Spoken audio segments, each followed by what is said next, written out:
প্রিয় দর্শক, স্বাগত জানাচ্ছি নিউজ প্লাস 24 এর আজকের আলোচনায়। আজকে আমরা আলোচনা করব প্রধান উপদেষ্টা ডক্টর মোহাম্মদ ইউনূসের একটি সাক্ষাৎকার কাতার ভিত্তিক সংবাদ মাধ্যম আল জাজিরায় প্রকাশিত হয়েছে। আল জাজিরার সাথে প্রধান উপদেষ্টা তার সাক্ষাৎকারে বলেছেন, আগামী জাতীয় নির্বাচন অনুষ্ঠিত হবে 2026 সালের জুনের মধ্যেই। তিনি আরও স্পষ্ট করে বলেন, এই সময়সীমা নির্ভর করবে সংস্কার বিষয়ে কতটা ঐক্যমত্য তৈরি হয় তার উপর। তিনি বলেন, যদি বেশিরভাগ সংখ্যক সংস্কারের পক্ষে একমত হয় তাহলে সময় বেশি লাগবে। যদি আমরা স্বল্প সংস্কারের দিকে যাই তাহলে ডিসেম্বরে নির্বাচন হতে পারে। তবে সংস্কার প্রক্রিয়া যদি বেশি সময় প্রয়োজন হয় তাহলে হয়তো আমরা জুন পর্যন্ত যাব, কিন্তু জুনের পরে আর যাব না। প্রধান উপদেষ্টার এই বক্তব্যের প্রেক্ষিতে আমরা কথা বলেছি সাধারণ মানুষের সাথে। নির্বাচন নিয়ে সাধারণ মানুষ কি ভাবেন আমরা একটু তাদের কাছেই শুনতে চাই। দেশের পরিস্থিতি এখন ব্যবসা বাণিজ্যের পরিস্থিতি দিক দিয়ে পুরো থমথম অবস্থায় আছে। এখন বর্তমানে ইউনূস সরকার আছে, ঠিক আছে, উনি তো কোনো নির্বাচনের মাধ্যমে আসে না, উনি আসছে সিলেকশনের মাধ্যমে। ইলেকশন হলে খুব দ্রুত ভালো হবে। জনগণের সুষ্ঠু নির্বাচনের মাধ্যমে একজন সরকার নির্বাচন করবে, ওই সরকার সুষ্ঠুভাবে দেশ চালাবে, এটাই সকল জনগণের প্রত্যাশা। ভোটার হিসেবে আমরা চাই দ্রুত একটা নির্বাচন হোক, সেটা মনে করেন 25-এর শেষের দিকে হোক বা 26-এর মাঝামাঝিতে হোক, অবশ্যই আমরা দ্রুত একটা সুষ্ঠু নির্বাচন চাই। সুষ্ঠু নির্বাচন ব্যবস্থা করতে হলে মনে করেন কি একটা সুন্দর কমিটি গঠন করতে হবে। একটা সুন্দর নির্বাচন কমিটি গঠন করে ইউনূস সরকার যদি আমাদেরকে একটা সুন্দর নির্বাচন কমিটি গঠন করে দেয় তাহলে এই দ্রুত নির্বাচনটা আসলে করা সম্ভব। আমরা এই দেশের নাগরিক, আমরাও চাই গণতান্ত্রিক দেশে একটা দরকার। লাভ কি এখন যেভাবে আছে এভাবে খারাপ না, কিন্তু লাভ লোকসানটা গণতান্ত্রিক দেশ, দেশের জনগণের দেশ। এটা তো কারো দেশ না, আমার কারো দেশ, এটা জনগণের দেশ। জনগণ যেটাকে চাইবে সেই বেশ। আমাদের দেশে এখন যে পরিস্থিতি, এই পরিস্থিতি অনুসারে যে গভর্নমেন্টে আছে উনি যত চটকাট একটা নির্বাচনের ব্যবস্থা করবে তাহলে আমি মনে করি ব্যক্তিগতভাবে দেশের জন্য ভালো হবে। সেটা হলো যে এই কারণে বিগত যেই সরকার ছিল ওই সরকারের আমলে এই দেশের মানুষ নির্বাচনে অংশগ্রহণ করতে পারে নাই। যখন পারে নাই তখন দেশের জনগণের মনে একটা ক্ষোভ সৃষ্টি হয়েছে। ওই ক্ষোভ থেকে যখন বিস্ফোরণটা ঘটছে, ওই বিস্ফোরণ ঘটার পরে এখন যে গভর্নমেন্ট আছে, কেয়ারটেকার গভর্নমেন্ট হোক, তত্ত্বাবধায়ক গভর্নমেন্ট হোক, যে হোক, উনি যদি চটকাট একটা সময়ের ভিতরে নির্বাচনের ব্যবস্থা করি, দেশের মানুষকে ভোট দেওয়ার জন্য নির্বাচনী মুখী না করে, তাহলে অত দেখা যাবে যে এটা লিঙ্গার হলে এরকম একটা বিস্ফোরণ আরও ঘটতে পারে। এটা আমি ধারণা করি আর কি। দ্রুত নির্বাচনটা দিয়ে দিলে সবচেয়ে আমি মনে করি ব্যক্তিগতভাবে দেশের জন্য ভালো হবে। এই কারণে বিগত প্রেসিডেন্টের আমলে যেহেতু মানুষের ভোট দিতে পারে নাই, কেন্দ্রে যেতে পারে নাই, মানুষের মনে একটা ক্ষোভ সৃষ্টি হয়েছে।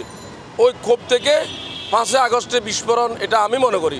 এখন যদি বর্তমান যিনি আছে উনি যদি ঠিকমতো চটকারের ভিতরে যদি একটা নির্বাচনের ব্যবস্থা না করে তাহলে এরকম বিস্ফোরণ আরও ঘটতে পারে। আওয়ামী লীগ সরকার যখন ছিল অনেকটা একনিষ্ঠভাবে নির্বাচন হয়েছে, সবাই যার যার মতো ভোট দিতে পারে নাই অবশ্যই। এখন ডিসেম্বরে যদি ভোট হয় সবার জন্য, দেশের জন্য, সবার জন্যই লাভ। আমরা একটা সুষ্ঠু নির্বাচন পাবো, সুষ্ঠুভাবে ভোট দিতে পারবো।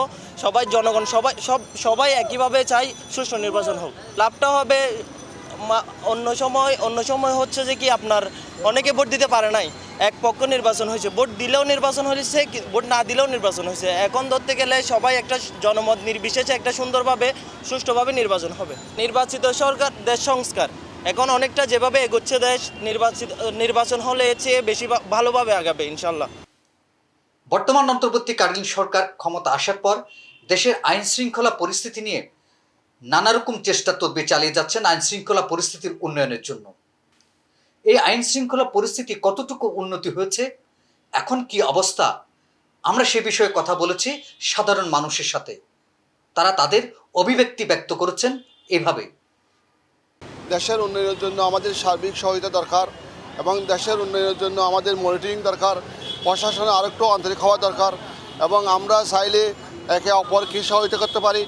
আমরা চাইলে দেশের উন্নতির জন্য আমরা অনেক কিছু করতে পারি, কিন্তু দেশের উন্নয়ন চোর ডাকাত বাড়ি গেছে, লাহাজানি বাড়ি গেছে, কুঙ্কারাই বাড়ি গেছে, একজনের উপর চাপিয়ে দিচ্ছে। এই জন্য এগুলি যেন না হয় এই আন্তরিকতা আমাদের রাখতে হবে। প্রশাসনে নজরদারি আরও বাড়াতে হবে, প্রশাসনের নজরদারি বাড়ানোর মতো আপনাদের রিপোর্টটা আরও সুন্দরভাবে হতে হবে। এখন বর্তমান বাংলাদেশ পরিস্থিতি যেটা দেখা যাচ্ছে, বৈষম্যের যে বিষয়টা, যেই বৈষম্যটা দূর করার জন্য বাংলাদেশে এত খুন খারাপি হলো, এত রক্ত ঝরলো, কিন্তু দেখা যাচ্ছে বর্তমানে ওই পরিস্থিতি আবার আগের নেই, আগের থেকেও আরও বহু দ্বিগুণ চলে আসছে। যেমন মনে করেন যে যেই বৈষম্যের জন্য যারা আন্দোলন করছে, ওই ছাত্ররাই তারা এখন রাজনীতির জন্য নিজেরাই যোগ দিছে, রাজনীতি করবে।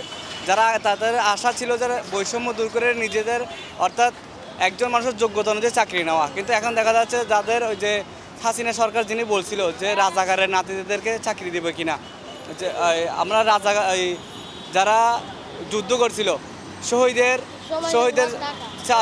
নাতিদেরকে আমরা চাকরি না দিয়ে রাজাকারের ছাত্রদের চাকরি দেবো কিনা, এরকম যখন একটা কথা ছিল, দেখা যাচ্ছে ওইটা ঠিক আগের ন্যায় চলে আসছে। ছাত্র যারা বড় বড় আপনার সমন্বয়ক ছিল, তারা তাদের আশেপাশে যারা ভাই ব্রাদার বা যারা ক্লোজ মানুষ তাদেরকে নিয়ে আবার তারা রাজনীতি শুরু করছে।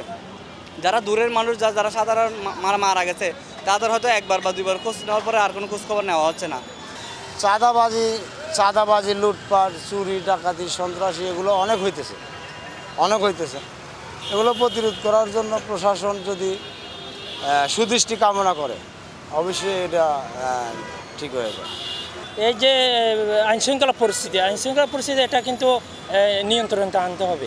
কারণ এটার জন্য নিয়ন্ত্রণ যদি না আসে, যেই সরকার হোক, এটা আপনার সরকার হোক এবং নির্বাচিত সরকার হোক, এটা যদি দেশে যদি মানুষ যদি আপনার গণতন্ত্রের যে একটা গণতন্ত্রের বহিঃপ্রকাশ, যেটা আপনার মনে করেন একটা যদি স্বাধীনতা, এটা যদি না পায়, আবার সেম স্বৈরাচারের দিকে চলে যেতে হবে। এটা সবার জন্য কিন্তু মঙ্গল না। দেশের স্বার্থে এটাকে সবাইকে আইনটা মেনে নিতে হবে এবং আইনের যে সঠিক নিয়ম এটা প্রয়োগ করতে হবে। সবাই সুর, ওরা যারা চলে গেছে এরাও সুর, এখন বাকি যারা এরা সুর, এরা শোষণ করবে, বাড়ি করবে, দালান বাড়ি করবে সব। মানে কি বুড়োর আগে আব্বাজান হাক্কু আসসালামু আলাইকুম, বুড়োর হলে হতে সার আইজন উড়ে, এরকম, বুঝছেন?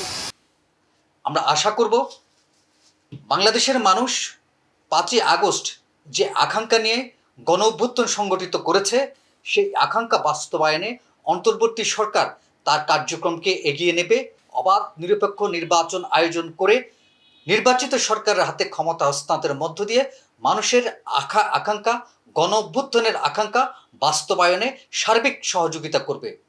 আজ এ পর্যন্তই। আগামীকাল আবার কথা হবে নতুন কোনো ইভেন্ট নিয়ে, নতুন কোনো বিষয় নিয়ে। আর সে পর্যন্তই সাথে থাকুন News+24 এর সাথে। সবাইকে ধন্যবাদ।